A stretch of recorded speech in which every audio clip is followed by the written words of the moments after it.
Company law के question paper में पूछे जाने वाले ट्रिकी क्वेश्चंस को हम यहाँ अपनी सीरीज के थ्रू डिकोड कर रहे हैं और उसके बेस्ट आंसर्स आप तक पहुंचाने की कोशिश कर रहे हैं। इस सीरीज में आज हम कवर करने वाले हैं जून 2022 में पूछा गया क्वेश्चन नंबर 3, जिसमें 3 क्वेश्चन से बहुत ही बढ़िया 5-5 नंबर के यानी 15 नंबर का क्वेश्चन आज हम कवर करने वाले हैं। तो चलिए फटाफट देखते हैं क्वेश्चन क्या थे। सबसे पहला क्वेश्चन जो पूछा गया था वो आप यहाँ देख पा रहे हैं स्क्रीन पे, वो है वो पैरामीटर्स बताइए जिसके ऊपर डिविडेंड डिस्ट्रीब्यूशन पॉलिसी बनाई जाती है टॉप 500 लिस्टेड एंटिटी को एज पर सेबी रेगुलेशन। ये बहुत ही इंपॉर्टेंट क्वेश्चन है, इसलिए इंपॉर्टेंट है क्योंकि भाई साहब ये पिछले अटेम्प्ट में भी पूछा गया था।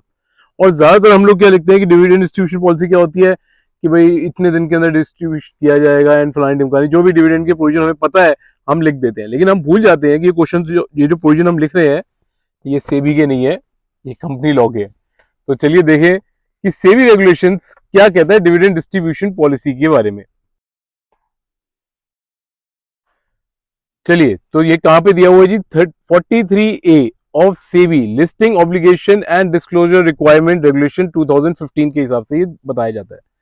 ये क्या कहते हैं कि डिविडेंड डिस्ट्रीब्यूशन पॉलिसी के अंदर फॉलोइंग क्राइटेरिया कवर होने चाहिए, यानी हमें ये बातें बतानी होती है हमारी डिस्ट्रीब्यूशन पॉलिसी में। वो क्या कि कौन से सर्कमस्टांसेस होंगे under which share holder of the listed entity may और मे नॉट एक्सपेक्ट डिविडेंड। भाई साहब कब देंगे कब नहीं देंगे डिविडेंड, ठीक है जी। मे और मे नॉट, ठीक है जी। एक्सपेक्ट डिविडेंड इन सिचुएशन में, यानी इतना पर्टिकुलर प्रॉफिट होगा तो डिविडेंड मिलेगा, इससे कम रह गया फॉर एनी रीजन तो नहीं मिल पाएगा, ठीक है जी। वो क्या फाइनेंशियल पैरामीटर्स हैं that shall be consider while declaring dividend. हम क्या क्या पहले चेक करेंगे कि भैया कंपनी का मिनिमम इतनी, वो जो आपको पता है डेब्ट इक्विटी रेशियो होनी चाहिए, या जो भी हमने अपने लिए पैरामीटर सेट किए हैं वो हम पहले ही डिक्लेयर कर देंगे। भैया शेयर होल्डर तभी एक्सपेक्ट करें जब कंपनी की डेब्ट इक्विटी रेशियो या फिर ये पर्टिकुलर पैरामीटर मीट हो रहा हो।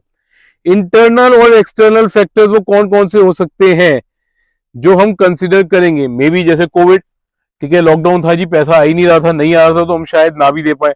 हम ये शायद ना भी दे पाए ये हम पहले ही कंसिडर करेंगे और लिख के देंगे, ठीक है जी।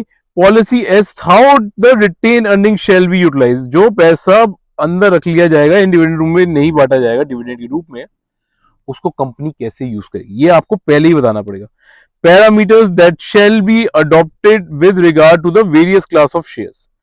अलग अलग क्लास ऑफ शेयर्स हम सबको पता है, जैसे डिफरेंशियल वोटिंग राइट वाले होते हैं, प्रेफरेंशियल शेयर्स होते हैं, इनके लिए अगर अलग अलग क्राइटेरिया है तो हम पहले ही डिक्लेयर करेंगे।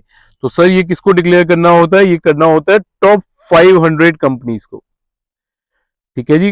टॉप 500 कंपनीज क्या क्राइटेरिया है जी, जो लिस्टेड है, टॉप 500 लिस्टेड कंपनीज को फिलहाल ये ऑब्लिगेशन है कि पहले डिस्क्लोज करना होता है कि किस केसेस में डिविडेंड देंगे और किस केसेस में नहीं देंगे। तो ये वो क्राइटेरिया है जिसके बेसिस के ऊपर डिविडेंड दिया या नहीं दिया जाता।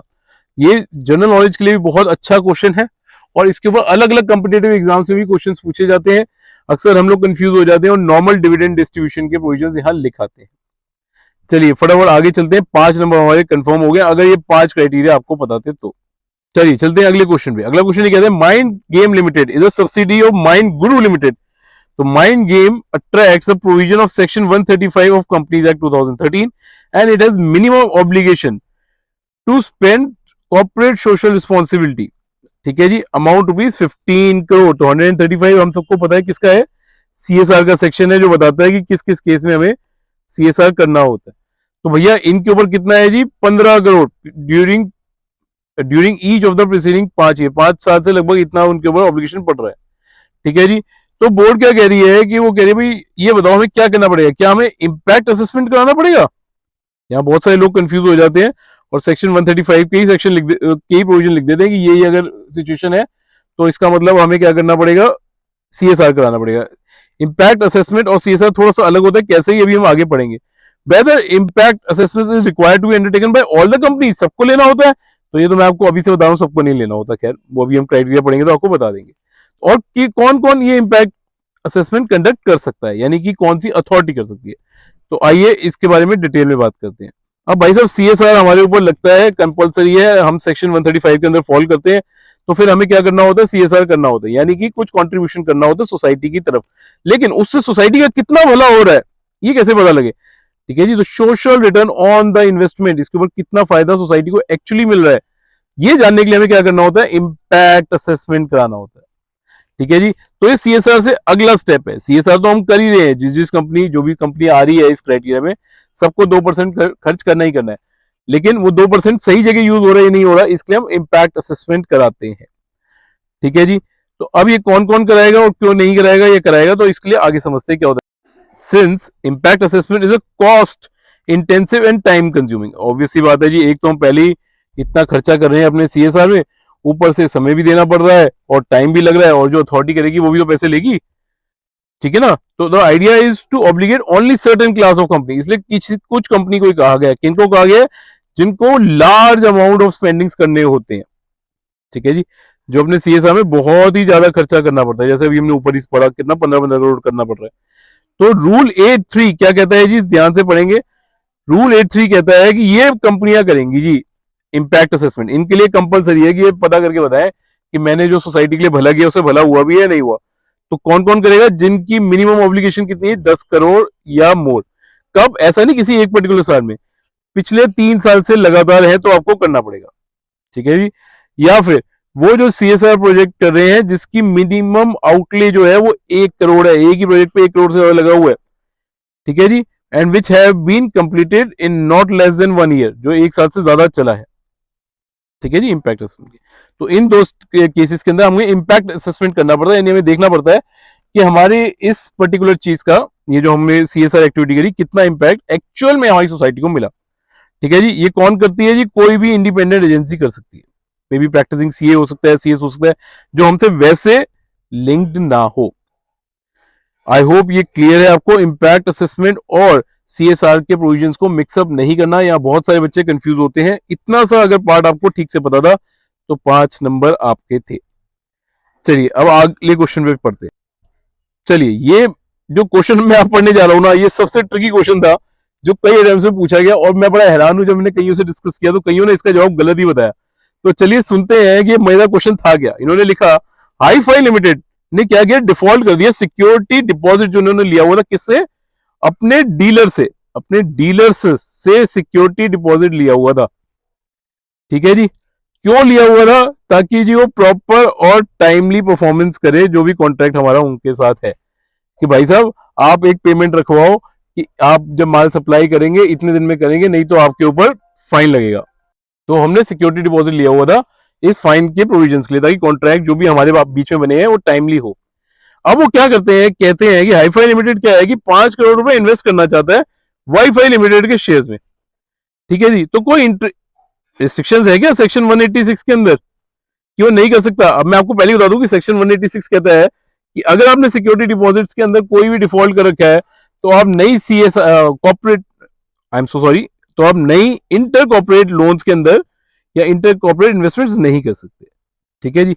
अब ये कह रहे हैं कि भाई क्योंकि हमें दिख ही रहा है कि रीपेमेंट ऑफ सिक्योरिटी डिपॉजिट के अंदर एक बड़ा सा डिफॉल्ट हुआ है, जो ऊपर लिखा ही हुआ है साफ साफ, तो क्या वो इन्वेस्टमेंट कर सकता है या नहीं कर सकता, है ना। बड़ा मजेदार क्वेश्चन। आप कहेंगे बिल्कुल ऑब्वियसली बात है वो नहीं कर सकता, लेकिन ऐसा कुछ भी नहीं है भाई साहब। ये कौन से सिक्योरिटी डिपॉजिट की बात हो रही है, ऐसा कोई सिक्योरिटी डिपॉजिट है क्या जो हमारा कंपनी लॉ रिकॉग्नाइज करता हो, बिल्कुल भी नहीं। कंपनी लॉ के अंदर सिक्योरिटीज का मतलब ये वाला सिक्योरिटी नहीं होता भाई साहब।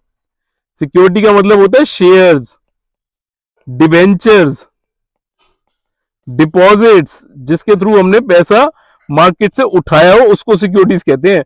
ये कौन सा सिक्योरिटी डिपॉजिट है, इसका कंपनी लॉ से कोई लेना देना ही नहीं है।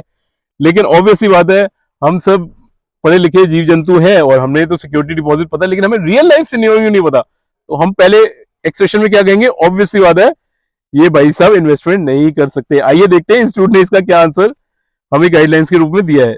ये देखो भाई साहब, बिल्कुल साफ साफ लिखा है कि as per section 186 sub section 8 of companies act, a company which is default in repayment of public deposit, public deposit को ध्यान से सुनिए, और interest thereon is not permitted to make or give any loan or investment or provide any guarantee or security till the default is subsisting।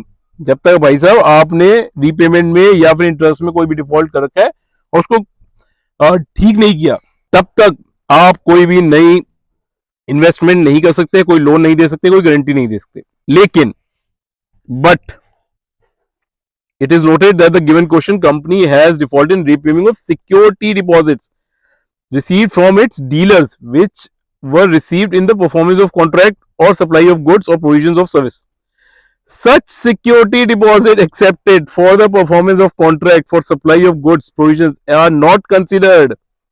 भाई साहब इनका तो कोई लेना देना ही नहीं है, ठीक है जी। हमारे कंपनी लॉ के किसी भी एक्ट के किसी भी सेक्शन में इसका कोई लेना देना नहीं है। इसलिए हाईफाई जो है आराम से जितनी मर्जी इन्वेस्टमेंट करें subject to section 186। I hope आपको ये पार्ट इंटरेस्टिंग लगा और ये जो जबरदस्त ट्रिक क्वेश्चंस यहाँ पे पूछे गए आप इसका ध्यान रखेंगे आने वाले अटेम्प्ट्स में। इस तरह के इसी क्वेश्चन पेपर के बाकी आंसर्स के लिए हमारे साथ जुड़े रहिए, हमारे चैनल को सब्सक्राइब कर लीजिए। इससे पुराने क्वेश्चंस ऑलरेडी अपलोडेड हमारे चैनल पे, उन्हें भी जरूर कंसिडर कीजिए देखना। Crash fit well.